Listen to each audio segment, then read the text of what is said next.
down low, but deflected out of the air. Turned into the corner by Kemper. Now centered. Stamkos scored! He was all alone right in front of the net, and he buried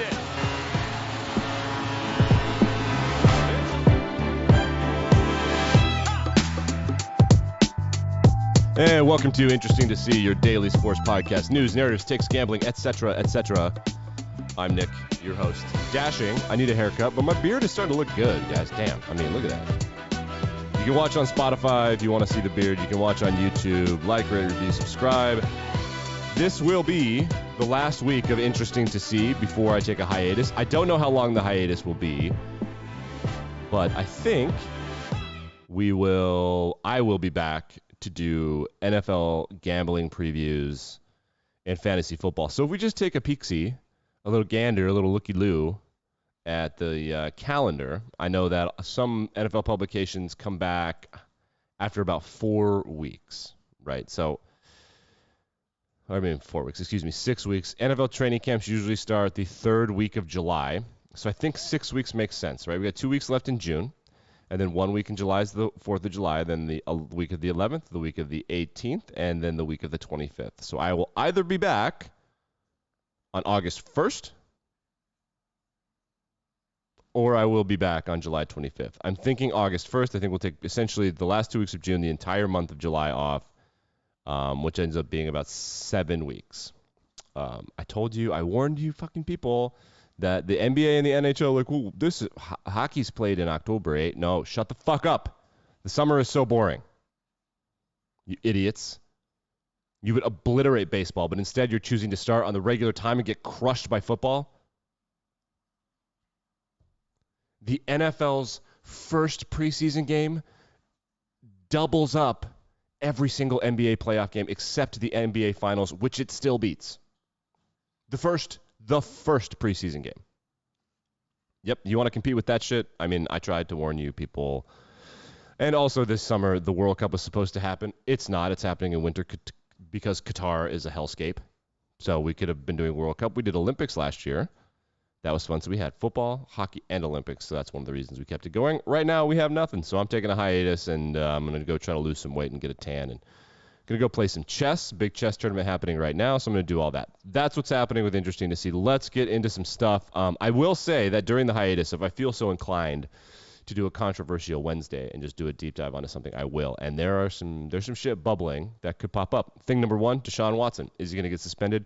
My guess is it will be more than a year, because people are more pissed and the pissedness is lasting longer than it ever has for an NFL controversy. Like, this is going to ruin, it's going to impact, there will never be a moment where people are like, yay, Deshaun, like, this is a redemption, or they just forget about it. This is getting really intense. So that's one. Thing number two, and thing number three, let's get into it.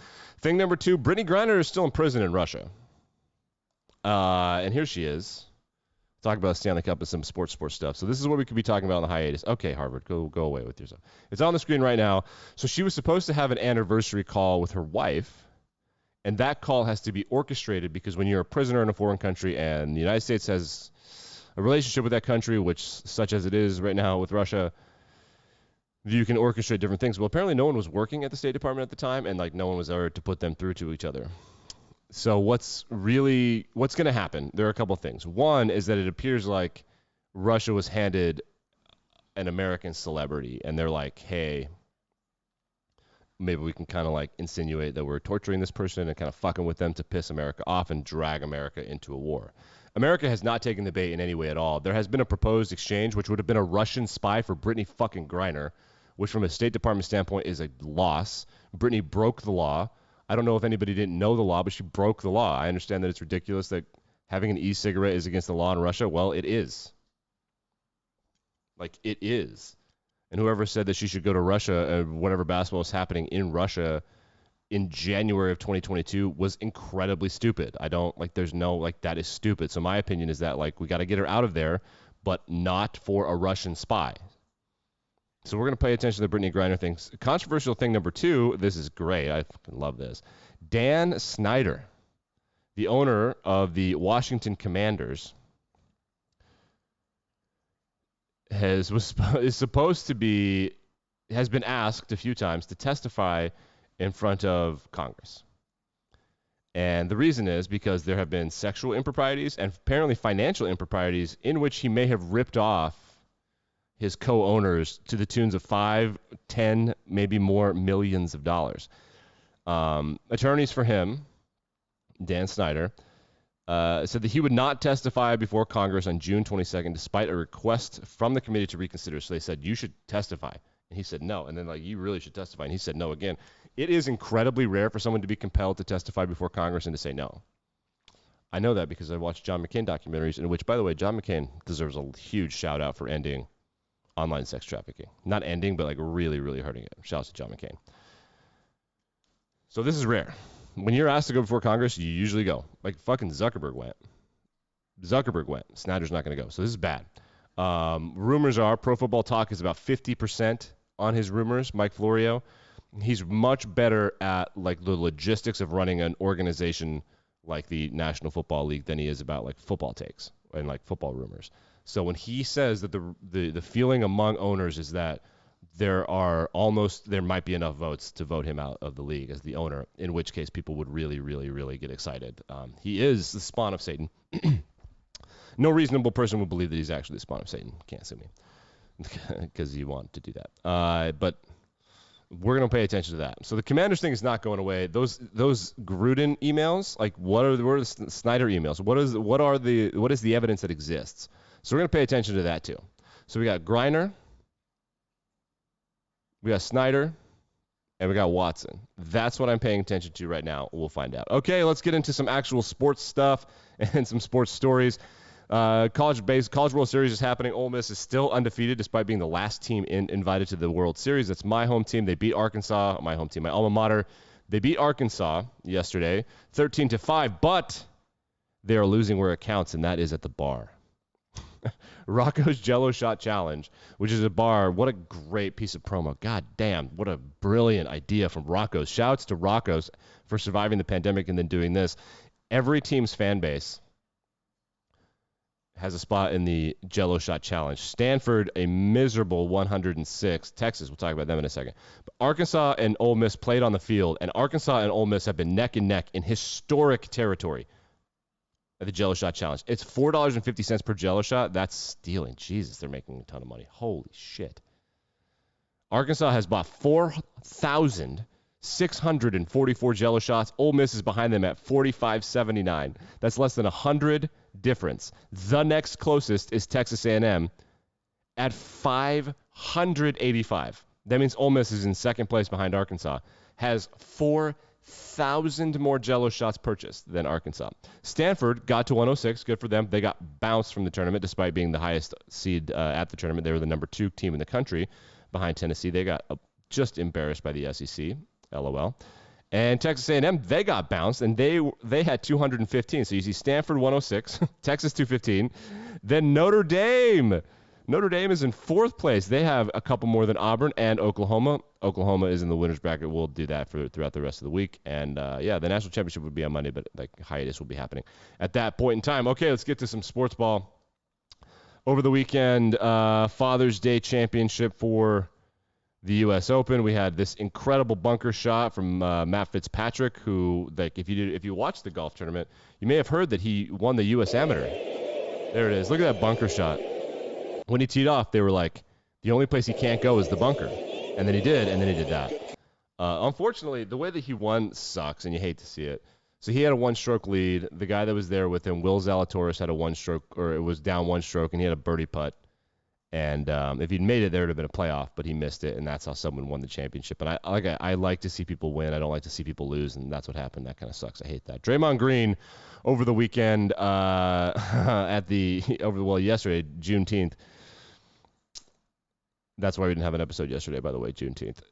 At the parade, he went off. First of all, on Sunday, he tweeted, Game 7, everybody get up, or whatever, which is just a troll move to Boston. He then said this at the parade. I just want to say thank you all, and as always, fuck everybody else. I love y'all. Love that. Let's see what else he said. Here he is. He's on TV. What's up? This live TV, right? This live TV, right? Yes, sir. Fuck him. I kind of love it. Good for him. Who cares? Pay the fine. He deserves to pay that TV station's fine. That would be nice. Good for you, man. All right, let's go through some baseball standings so that you know what's going on. The Yankees and the Mets are good. It would be fun to have a Subway Series. That looks like what's going to happen. The Yankees have outscored their opponents by 145 runs, which seems logistically impossible, but it is true. They are by far the best team in baseball. They are winning 75% of their games. They're 50-17. 75% of their games in baseball is bananas. Their defense is good. Their offense is good. They are good. The Phillies are absolutely on fire since firing their manager, Joe Girardi, which kind of shows to me it wasn't the manager. The team was actually pretty good because the new guy's not doing anything else. The Dodgers are good. The Brewers and the Cardinals they're good for now. Someone will pull away from that. I assume the Angels lost at a certain point. They lost an ass ton of games. I would like to see them in the playoffs, but they don't want to do it. So that's what's going on in baseball. Yankees are back is essentially the story in professional baseball. In hockey, the Stanley Cup Finals are fun and electrifying for now. There's only been one good game. It was a great game. Tampa beat the shit out of Colorado at home last night. Colorado's goalie is their Achilles heel. Just point blank period. He sucks. He would not be a top 10 goalie. Probably maybe top 20 goalie in the NHL. I don't think he would be a top 20 goalie. Statistically, he might be because Colorado's so good, but he's not very good. And that reared its ugly head. Tampa beat him up. Series is 2-1. They had to have it. Can't go down 3-0. I would be scared if I were Colorado. The longer you dick around with this, if Colorado wins Game 4, they'll feel comfortable. But the longer you dick around with Tampa, Montreal found out, everyone found out. Like, you got to put them away. You got to put them away. They remember they're very, very, very good and very experienced at this. Game, 4? That's tomorrow night. We'll of course have time to cover that, which should be exciting. Let's go through some NFL stuff just to let you know where bets stand. I will come back and get my betting preview. I might have to play some bets earlier in the offseason should lines move. The favorite to win MVP, there are 3 that are significant favorites over everybody else. Josh Allen, Patrick Mahomes, Tom Brady, then a little bit of Aaron Rodgers and Justin Herbert, and then drop.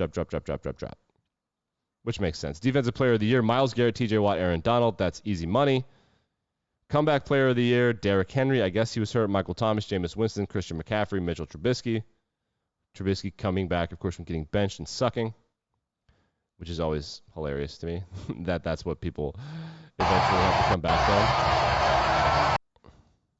See, do I want to go through any of the TikToks? Sure. I changed my mind. I do not want to go through any of the TikToks. I did want to go through TikToks.